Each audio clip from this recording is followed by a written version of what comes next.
Hundreds gathered at the multipurpose sports complex on Thursday, December 8th, to witness the swearing-in and seating of the 13 members of the Second House of Assembly. During the sitting, both the Speaker and Deputy Speaker were also sworn in, and His Excellency the Governor Boyd McCleary delivered a speech from the throne, in which government's plans were revealed. Walter Barrett has more on Thursday's sitting. It was a full house on Thursday that included USVI Governor John De Young II as the multipurpose sports complex transformed for 3 hours into the Second House of Assembly, where 12 of the 13 members of the House were sworn in and seated. Leader of the opposition, Honorable Ralph T. O'Neill, who continues to recuperate from his illness, was not in attendance, and a call was made for the territory to remember him in prayer.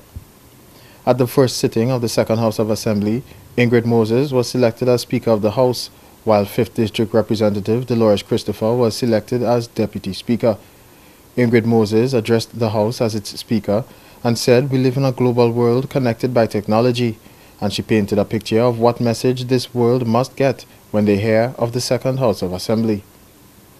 We live in a global world where we are connected by technology at our fingertips, and the world is watching. At the end of your 4-year tenure, what message would you have sent to the people of the Virgin Islands? And what message would the world send to the Virgin Islands about the Second House of Assembly?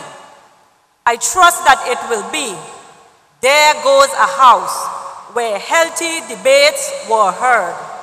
The lawmaking body had effectively worked to shape the Virgin Islands into a better place for which all Virgin Islanders and residents would be proud.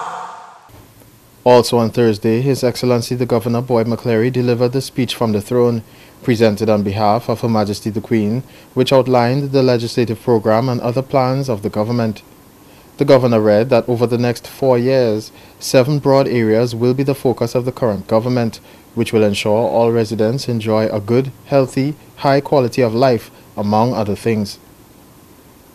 Over the next 4 years, my government will focus on 7 broad areas to ensure that the Virgin Islands advance to a level of development where all residents will be able to enjoy good health, a high quality of life and personal fulfillment, a high quality natural and built environment, safe communities, and opportunities to use their talents in gainful employment and entrepreneurship.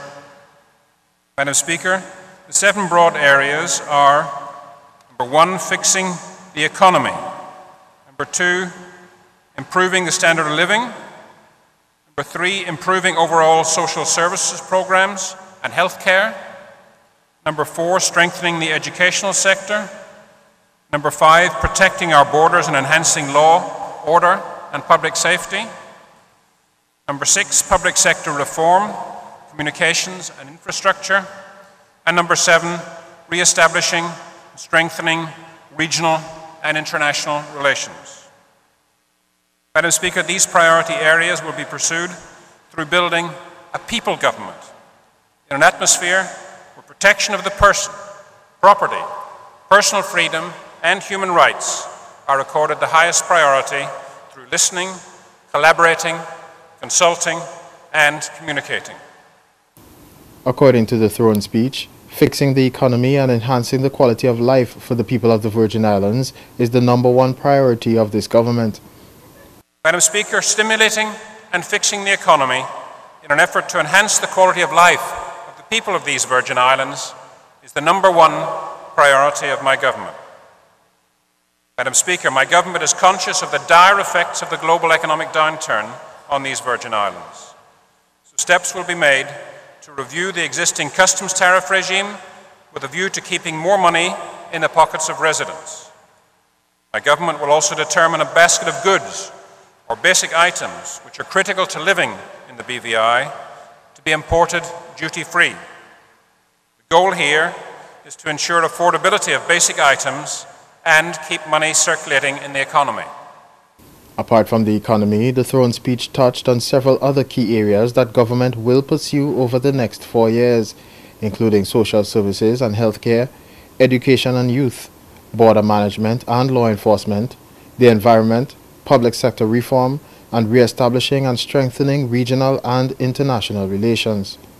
This is Walter Barrett for JTV News.